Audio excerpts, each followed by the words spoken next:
د ملا هیبت الله تازه اختریز پیغام زړونه وګټل. دا چې څه یې ویلي دي ملګرو، که تاسو هم غواړئ په پوره جزئیاتو پوه شئ ویډیو تر اخره وګورئ او زموږ چینل هم سبسکرایب کړئ. د افغان نیوز قدرمن لیدونکو ستړي مه شئ، وخت مو بخیر.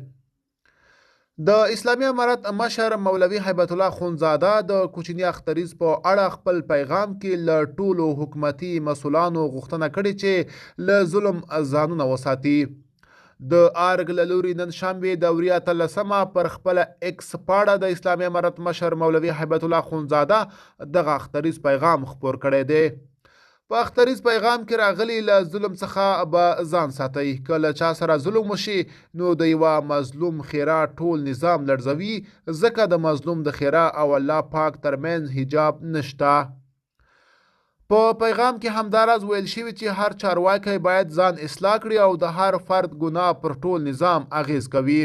د اسلامي امارت مشر مولوي هیبت الله خونزاده په خپل د اختریز پیغام کې دا هم ویلي چې امنیت پر سختۍ او د ډیرو مړو په کولو نه راځي، بلکې د شریعت او عدالت پر پلي کولو ټینګیږي.